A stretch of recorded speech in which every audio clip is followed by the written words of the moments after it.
deduction and induction helps in forming and breaking arguments. How we can find certain, not find, but counter certain arguments, how we can support certain arguments, how we can counter the counter, right? You can see this is the interaction. Now, many of these things that I'm talking about, you don't have to do it at such a great level. You only have to, like, such a service level, if you want to do reasonably well. Yeah, but we got with it. Note that your competition is against people from right, RI, people from, well, not so much R, because they've integrated now, yeah. So, but people from, well, yeah, that kind of teaching, yes. Bukit Panjang Government High. Bukit Panjang Government High is integrated, it's not right. So other famous schools, so-called famous schools. The point is that you want to do the best that you can, but whether or not you want to achieve a higher level, it all begins, it all starts at the basics. Yeah, so these are the basics. Notice that this is deduction, and this is this process is just cyclical in a sense, right? If your this evidence proves that this topic statement, and when we want to bring in a new topic statement, we must also cite evidence to prove it, thereby changing the entire list of topic statements here, and therefore changing the prediction as well. Right? When we want to counter an argument, we can bring in new evidence to prove that this is false, thereby changing the prediction, or we can add new information here which we then have to prove using evidence, and then once again changing the prediction. This is a cycle, and very similarly, if you remember when I spoke about deconstruction and construction. You lost the paper. Okay, construction, such a thick stack of you have to use it. Okay, deduction and induction are similar to construction and deconstruction, where deduction is actually deconstruction. Deconstruction is the process by which we move from abstract ideas. Ideas are abstract, they don't exist in the real world. For example, love is abstract, it doesn't exist in the real world. As in, you can't find 5 milligrams of love, it doesn't go that way. But you can express love in the real world by, well, I guess the basic thing is saying I love you. And that is moving to the real world, right? So if we deconstruct love, we can talk about the actions that are supposedly representative of love, such as telling the person you care about the person, caring for the person, showing that you follow them to showing, buying a card, buying a present, so on and so forth. So-called expressions of love, whether or not you accept these as expressions. But when we deconstruct the idea of love, we talk about these things. Yeah, we can talk about things like mothers sacrificing for the children, or we can talk about things like boyfriends buying expensive chocolates for their girlfriends, or vice versa in Japan. Okay, actually making. So that's deconstruction, as you know, moving from the abstract to the real world. And so that's deduction, right? We use the ideas here and try to predict what will happen, right, in the real world, obviously. Now, the construction is the process where we move from the real things and try to understand them as ideas. Yeah? So that's, of course, deduction. We look at the actual examples and we try to find the rules that control the situation. What's the purpose of construction? Because if I want to talk about love, for instance, it's convenient for me to use the word love, rather than saying that, you know, that thing that you do when you give people gifts, when you tell the person that you care about the person, when you sacrifice for the person, blah, blah, blah, blah, it's long-winded. So we try to make it simpler by just encapsulating all of these things into one word, into one idea, the idea of love. Yeah? Same thing with, so that's what we do construction to understand. Induction is the same thing. Doing induction because we want to find out what the rules are. We don't want to say that, you know, you will fall and hurt yourself just like how this pen has an impact when it hits the table. Right? So if you jump down from a building, you probably will suffer a similar impact. I don't have to take a watermelon, climb to the 20th story and throw a watermelon down, making sure that there's one down there as well. In order to prove to you that you will hurt, I will just talk about the idea of gravity. So that's why we do induction. You do experiment. Someone actually did take bodies and throw it off the leaning tower. Yeah, to real bodies or just dummy? I think he used real bodies. If not, the guy guy's a genius. I'm not sure. I think the story is that he's real once, and if I read it correctly, I don't remember it wrongly. But yeah. Anyway, the point is, okay, dead bodies are great. Not actual living people. Okay, if I remember correctly. So the point is that he did that. And not just him. I mean, other people as well talked about free fall, talked about gravity, and with all these ideas together, we know now, understand about how gravity works, right? And so we have a better understanding of the idea. We don't actually have to conduct experiments every time we want to prove, we want to find out whether something is wise to do or not, right? Yeah, but I'm pretty sure the idea of skydiving came from, one guy jumping off a cliff or something. Okay. Yeah. Okay. So just for fun, you understand the experiment? You've heard of the experiment? Okay, sorry for explaining it. That's for understanding. Construction is for understanding. Now, on the side of deconstruction, we do it because after we understand, we want to apply. Okay, so deconstruction is for application. So we understand how gravity works. Now we want to calculate if I'm going, for instance, skydiving, right? What do I need to prepare? I mean, the equipment, right? Will it be enough to handle the force of gravity? Will it also take into account things like air resistance? You also have to prepare yourself mentally. Yeah, prepare yourself mentally. So the psychology of it is also important, based on the experience of people who have gone skydiving, who have jumped down the range. And failed terribly. Yes, certainly, right? And Even the failures. if you watch Looney Tunes, you'll definitely be scared because some guy might just replace your parachute bag with bags of plates and stuff. Yeah, so well, maybe not bags of plates, but sabotage is not unheard of. I mean, I'm sure that such things do happen. Although I can't cite any case, but I'm sure that it's very likely that they will happen. That it would have happened. Yeah.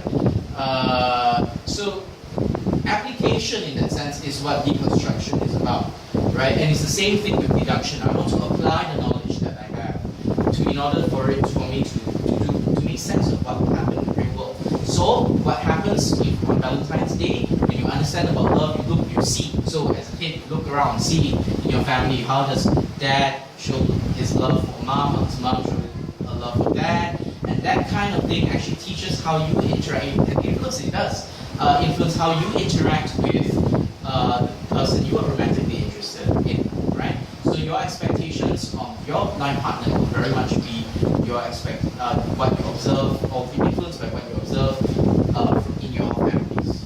Yeah. So that sort of thing happens. Yeah. All right. Now, or in the event that you can't see it at home, you will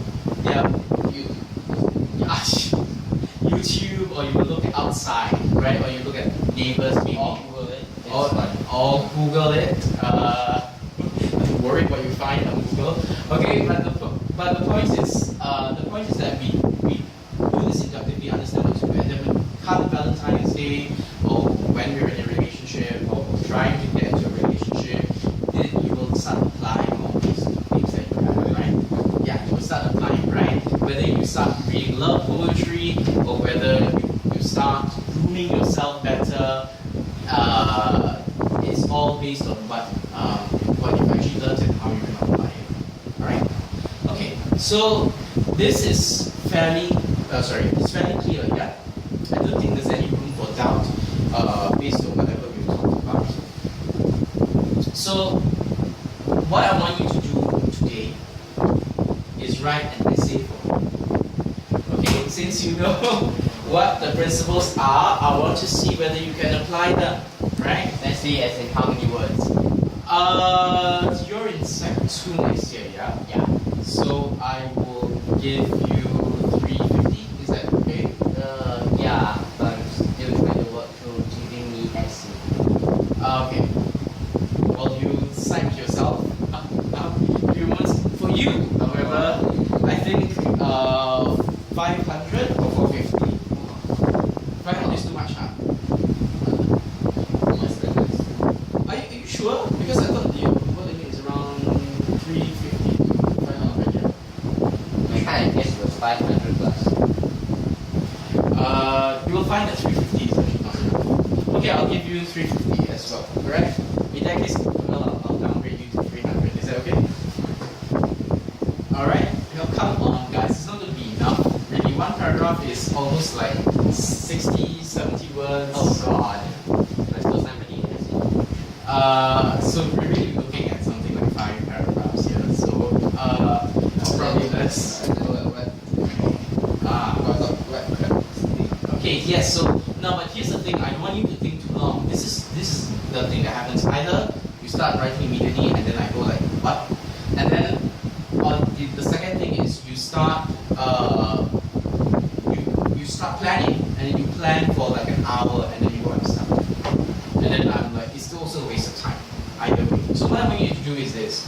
You know there are 3 categories that you have to satisfy. Evidence, topic statement, and thesis statement. Yeah. I want you to plan your essay based on this. Which do you think will come first? Thesis statement will come first. You probably won't have a complete one. That will change a thesis statement boundary, right? Adding on to it. So what I want is your prediction and the possible topic statements that can lead to your prediction. Because in a normal situation, I would actually ask you guys to start with deduction. That's the best way to start. So an actual proper sort of research paper would start from deduction. This is what you probably will do in uni. Most people still cheat like even in uni, but the point is they do this first and then they figure out what are the possible things and then they struggle to find the evidence that supports it. So so normally you have to do from thesis statement to topic statement to evidence. I mean that's the easier way to do it. But the proper way to do it is actually starting from, you can start with this statement to make some guess as to what might happen, and then because you have some intuition, we call this intuition, you have not sixth sense, but you have an inkling that this is how things happen because of what you observe. Alright, I just have one question for you. You're gonna provide us a topic, right? Yeah. Oh, I thought you were going to comment. No. I will come up with the topic. Oh, by the way, you can hand in to me the homework of last week. Yeah, I need to look at you can. Alright, if you're confident, if it's rubbish, please. Okay, it's not rubbish, I wouldn't say it's rubbish. But you know yourself, right? Sometimes you'll do work for the sake of completing it, right? If you just be honest. Because you see, from my perspective, when I mark, my initial assumption is that you guys do it to the best of your ability. So when I mark it and I see it's bad, my impression is, oh my god, they don't understand. So that's my impression. That's your teacher's impression as well. Okay, so exactly from a scale from 1 to 10, how well do you think we are supposed to do on our deductive reasoning or deductive? I don't know how well you're supposed to do, but if your work was rushed and you, in a sense, you rushed because you did put it to the last minute, please read your work. Okay? If, however, your work was well considered, you spent a lot of time doing it, please hand it to me. I'm well. Well, it's kind of messy and it's really basic. Like my first one is all mammals have kidneys, all dogs are mammals, therefore all dogs have kidneys. That's what the epic reasoning. Okay, so you use modus I think that's okay, yeah, fine. If you think that it is representative of what you understand, then hand it to me. If you think that it's just work that you did for the sake of doing it, then please redo it. That's my statement. That's what I mean by rubbish. When I say rubbish, I don't mean that if you don't understand, it's fine. That's not rubbish for me. That means you actually tried and you didn't get it. That's fine with me. However, if you did it because tomorrow is Sunday, I have to do it, or even like class starts in half an hour, get something out, then please redo it. I got stuck. The only problem with this is that I kind of have to come up with a topic on my own. Usually I have to. Usually someone has to come up with a topic. Okay. It's kind of tough. Yes. Because I think if you the proper terms, if you use the right terms, I just had the only thing I ever searched on the internet was deductive reasoning. The definition of it. A more clearer way to understand. Okay. Some of it was clear, some of it was, well, in a way, going a roundabout way. No, because you see, they have to explain to you how it functions. It's not good enough to just have a, if I give you a clear definition of something like a cat is a mammal, feline mammal, it's clear. In a sense, it's simple, it's not complicated. Like, feline mammal, does that really help you identify cats? Not really. Yeah. If I tell you there is this tree creature called the Zorkibab. The Zorkibab is a creature that is a four-legged creature that is amphibious and can and sees by UV rays. Doesn't really help you understand. Does that creature even exist? No, of course not. So the point is that or it could, I don't know, but by some happy coincidence, happy accident, spoken about something that really exists in on some other planet. But the point is that that definition doesn't really give you an idea. What you want is a picture and you want a diagram, you want to know how it works, how it functions, what it eats, its habitat. And that's why I search on Google Images. But you still won't get habitats, yeah? You won't get behavioral patterns and everything. You guys know that the flying ants, the big flying ants that you see are actually the same species as the small ants. They're just really, really big and have wings. Actually, they are the ants who mate queen ants. They take flight because the ants must mate for the queen ants and mate for the ant. Wait, so are they the queen or are they part of the colony? The flying ants are not, they're male too. Oh. Yeah, so, and why do they come out during rainy weather? It's because they don't plan to come out together. It's based on weather conditions. So rainy weather has those ideal conditions where the air is clear and they can send signals with the sensor and something like that. Yeah. So now you wouldn't know this if you don't study them in detail. So you have a lot of discussions. So That's why there's such thing called media. yes, so yeah, I learned that. I was like, oh, that's pretty. You know, those flying ants are like, you know, those things. And those ants die after eating, which is why you see a lot of them. Yeah. Well, they die and you realize it goes when you do. It's not the point. Okay, the point is that there's a lot of information you go in depth in order to understand clearly. If I just say flying ants, ants with wings, you will get a clear understanding of what those are, right? Simple explanations sometimes take away a lot of detail. That's my point. But anyway, going back to your work, if you're confident that it represents what you understand, hand it to me. Doesn't matter whether you actually understand. I just want to know, does it represent what you understand? Okay? Okay, but don't redo. If you're lost, it's better for you to give it to me and then I can guide you. Okay? So I'm just lost at the inductive reasoning part. I can't think of one. I see. I nearly had a brain damage just thinking about inductive reasoning. Okay. Alright, so inductive reasoning is something you're going to end up doing today. Yeah. So, okay, so now the way to think inductively is just to look at the scenario. Just look at the situation. Just bring it up. And then bring up several similar ones. Because I did it yesterday as well with JC kids. They have to do this at high level. The same thing but at much higher level. And JC, people say that only because they don't know how JC works. JC you have to be very independent. Poly as well actually. But with Poly, I mean, the people are more free, so they give us more freedom. JC is the same uniform, same everything, but the teachers aren't supposed to. In the first place, those who go to JCs, sorry to stereotype, but they are the ones who are teachers' pet usually. They are the ones who like to mark, they are the ones who like to study. And they are the ones who usually consult the teachers. And now when you enter JC, the teachers are more disciplined with you. You go to lectures, it's a 1 to 700 kind of scenario. 700 students attend the lecture. Yes. Wow. So it's a bit awkward.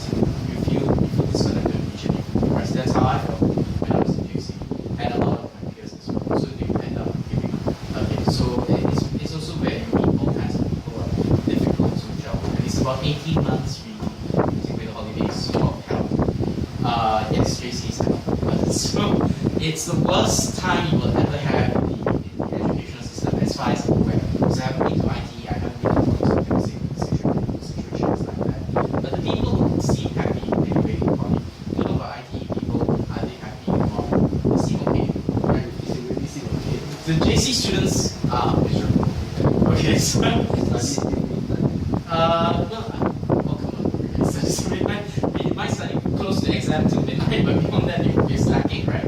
But you'll be miserable in JC, but it's the quickest way to ensure us to come to university.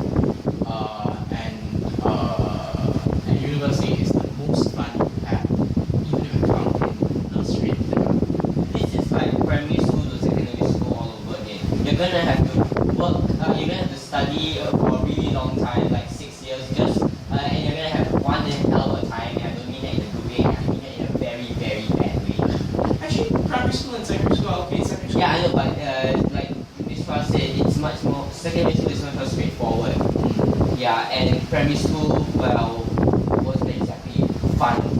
Yeah, I guess it would be very restrictive. But secondary school, I mean, you're ending, but I mean, you still make as many memories as you can. You will never, ever have a time where you will grow more and have fun while growing than you will in secondary school. Even though I said uni is more fun than secondary school, intellectually, it's and learning. The learning itself is fun. You'll be surprised. You will never imagine that learning can be fun, right? But learning is fun. The only great memory I had was understanding algebra at somewhere around this last year. Yeah. So learning can be fun in the sense where it won't be just that. You'll be able to apply whatever you do. You'll be doing a lot of research on your own. It's fun. So it's painful to do in a way because it's very tedious. It's very tiring. I should say it's very, very tiring. You'll be exhausted nearly every day. But they will never run out of things to teach you, and you're not restricted to one small textbook where you have to memorize all the facts or everything. It's nothing like that. They challenge you to finish that and read more on your own. They challenge you to do as much as you can. It's very, very fun. Learning is always fun, but your secondary school life, well, you're still in the beginning stages. Don't waste it. This is the time to make a lot of memories. Yeah, I often, as an adult, often think back, Most of my friends say that their definition of memories in secondary school and my definition of memories in secondary school are very, very different. No, it's okay to be different, right? But we must make those memories, yeah? But that's enough of me preaching. Okay, can we come back to work? Alright, so Essay. yeah, the essay. Okay, so you must do this format. I'm going to say must because like yesterday when I didn't say must, everybody tried to use their old format and then apply their usual format to this. Now the reason why I'm teaching you this is because the usual format doesn't really work. Otherwise I wouldn't waste time doing this. This is not for the sake of doing. This is really very helpful. This encourages several things. Chief of them is it inspires you to be disciplined with whatever you're doing now. You have to be disciplined in the way that you break down your ideas. You have to know what is evidence, what is the topic statement, what's the thesis statement. Otherwise, when you write, you will mix up the topic statements or the evidence, or you will leave out. Mixing up is still okay. Well, it's not okay, but it's not as bad as leaving out evidence or leaving out topic statements. You're right, and this usually does happen. You'll be surprised people even leave out topic statements and just have evidence mostly out there. Accidentally, right? They're not. They get carried away, but accident implies that they weren't careful and it suddenly happened. In a sense, it is that they weren't careful, but what they're not careful about is they're not careful about the thoughts that they're having. They just have random thoughts, and some of these things they think is general knowledge. Sure, you should understand what I don't have to say. You should know everything. Just yes, and just and then go like, but this is what I'm saying. But sure, you understand, right? You understand, right? I said I understand. Even without you explaining, so I probably understand. But the point is, I cannot assume that is not the market cannot do that. The market is their hands are tied. The markers they have to assume nothing. In other words, unless you're telling lies, then suddenly they will know lah. Not say suddenly until you know, but they will tell you, okay, this is not true when you're writing this. But they will not assume for you if you don't state it. Okay, so they are supposed to not help you out in that way. So your teachers must be the same. Okay, this is just on the level of logic. Your arguments will still be difficult to understand if your language is very good. Yeah, so you need to work on it. Yeah, okay, definitely need to work on it. Otherwise, I also do not understand what it is. And the requirement for language is much more strict than the requirement for law. By language, you mean vocabulary, right? No, by language I mean things like grammar, well, vocab as well, but more on grammar, sentence structure, or expressions. If you have more than one statement, right, I think you are automatically given a B. Or maybe one or two, I think you probably allow a second one. Careless, it's going to be repeated, it's going to be the same mistake. So it has to be carelessness, pure carelessness. Then you be an A, okay? But if let's say you repeat one or two errors repeated, but not many,